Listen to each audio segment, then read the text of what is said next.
Hello, welcome to Chapter 6, Social Class and Global Stratification.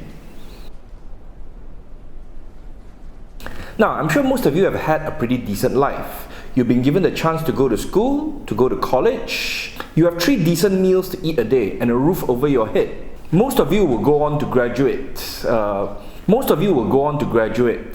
Get a job and lead a good life. But not everyone is quite as lucky as us. There are those who can't even afford to eat a single meal a day. There are those who sleep on the streets. There are those who have never experienced the tender love of a mother or a father, and some even have not had any friends. What are some of the factors that affect us growing up? Some of us may have been born into very rich and well-to-do families. Some of us, maybe we are not so lucky. Maybe our families have had to struggle in order to make a life for us. Is our future and our lives decided the moment that we are born? In this chapter, we're going to look at how society is frequently divided and how it affects our future and our lives. Social class refers to a category of people who share similar opportunities, similar economic and vocational positions, similar lifestyles, and similar attitudes and behaviors. We will talk about the different categories of social class in a short while, but if you belong to the same social class as someone else, usually you would have the same chances in life. You would have the same kind of lifestyle. You will have the same kind of opportunities in your life as that person. Compared to others who are born into a richer and wealthier family and those who are born into poverty, we probably have led a very different life. The schools that we've been to, the foods that we eat, the dreams that we have, a lot of all of this is very much influenced by our social class. Under the class system of stratification, we have a society that has several different social classes and permits social mobility. One of the key factors of the class system is that it permits social mobility. Basically, depending on your talents, your hard work, your creativity, your skills, the people that you know, you may move up or down the social ladder. Let's have a look at the different levels of social classes in the class system. First up, you have the upper class. These are usually people with great wealth, meaning they are very, very rich. They recognize one another by reputation and lifestyle. Those in the upper class are usually eager to show off their wealth, usually by the cars that they drive, the clothes that they wear, or maybe the brand of bags that they carry. They usually live a high prestige lifestyle due to their high income, and they often influence society's basic economic and political structures. Due to their wealth, the large amount of money that they usually have great power and have a lot of influence on what happens in society. And they tend to isolate themselves from the rest of society. They tend to live in a big house, like a bungalow or a penthouse, usually separated from the rest of society. Maybe there are guards around their property to ensure that not just anyone can walk into their place. And then you have the upper middle class. The upper middle class are usually made up of successful business and professional people and their families.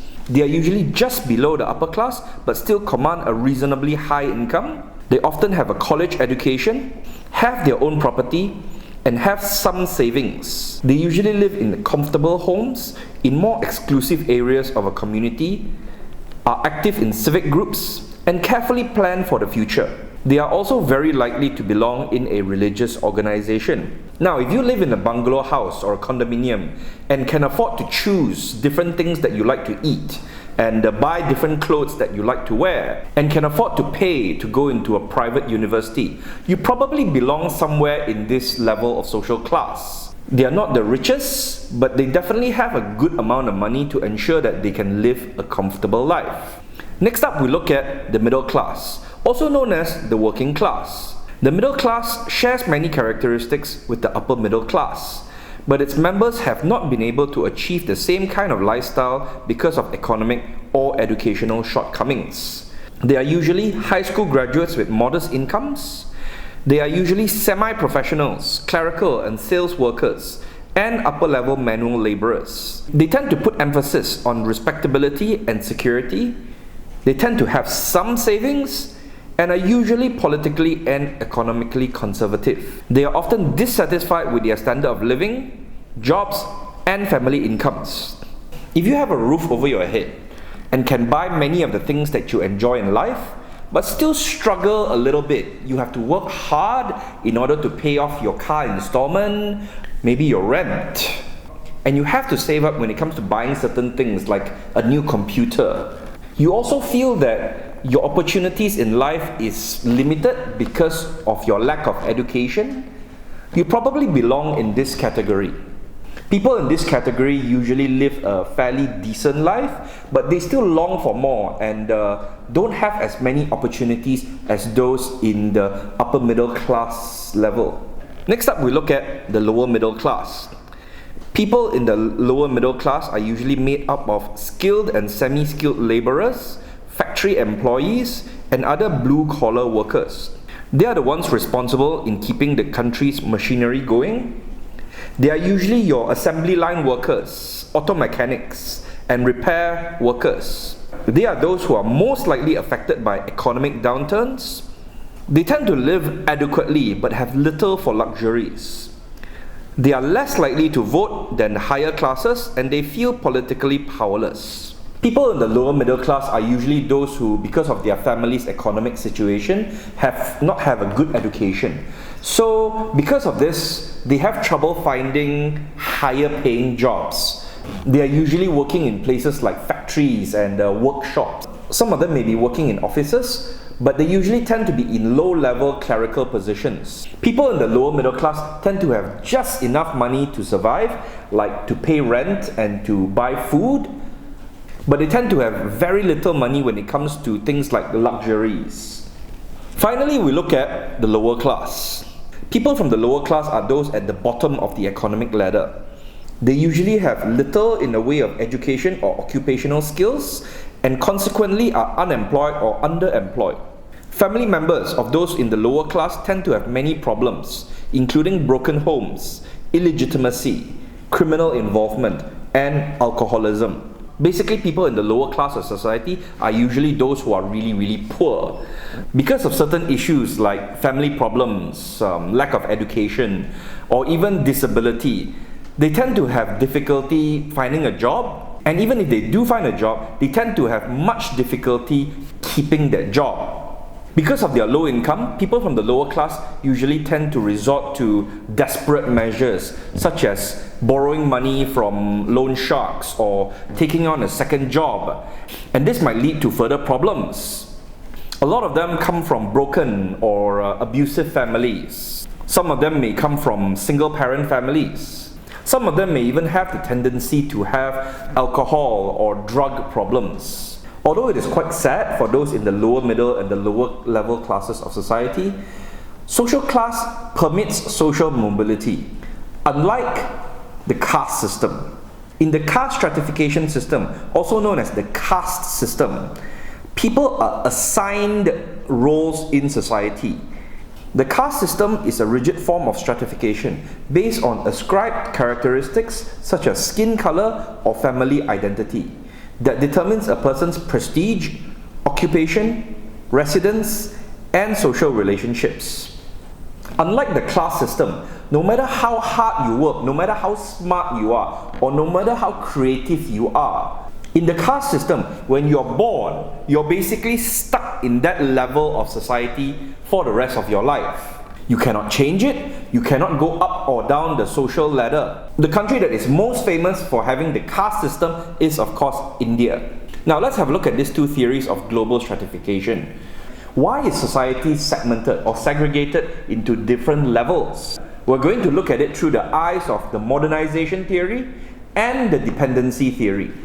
The modernization theory assumes that economic differences among countries are due to technological and cultural differences. It also says that a country's success and level of development depends on whether a country's culture welcomes innovation and makes it possible for technological advancements to be incorporated into that society. It assumes that developed countries play an important role in helping the less developed countries to modernize. It also sees strong ties to historic traditions and religion as the greatest barriers to modernization. However, critics believe that the modernization theory is basically a defense or an excuse for capitalism, blaming the poor for their poverty. So, according to the modernization theory, a country's level of development or success depends on how quickly or how well they accept new technologies. The more resources or the more time that a country spends developing its technology, the more advanced or the more modern the country will become. Does the country take steps to educate its people, putting a lot of emphasis in areas like science, technology, mathematics? The theory sees elements such as religion and superstition as the greatest hindrance to a country's development. However, is this theory just an excuse for capitalism? Because we all know that some countries remain poor because of exploitation by other countries. This leads us to the dependency theory. The dependency theory proposes that economic positions of rich and poor nations are linked and cannot be understood in isolation from each other. The theory states that global inequality is due to the exploitation of poor societies by the rich ones. People who follow the dependency theory believe that the prosperity of more developed countries came about because of the impoverishment of other countries. Basically, this theory argues that poor countries are poor because they have been invaded, because they have been attacked or destroyed by the other richer and more advanced countries. The less developed countries may have been colonized or invaded by other countries, leading to its slower level of development. However, critics of this theory believe that there is no systematic empirical support that exists for many of dependency theory's basic claims, that it is more of an ideology to inspire the poor and developing countries. Critics also believe that it is overly simplistic to believe that only one factor is the cause of global inequality. They also argue that this theory ignores other factors within a country that produce poverty, such as corruption, mismanagement, or the suppression of minorities. So, looking at these two theories, what do you think causes a country to be prosperous, advanced, and others to be impoverished and less developed? Is it because some countries are faster to embrace and develop new science and technology? Does holding on to old traditions and beliefs hinder the development of a society? Should we blame other countries for our lack of development? Or is it our own government's fault? Maybe our people's fault? Which theory do you think is more accurate? Or do you believe that both theories has their good points? That's it for part 1 of this week's lecture. Let's take a short break. I'll see you shortly.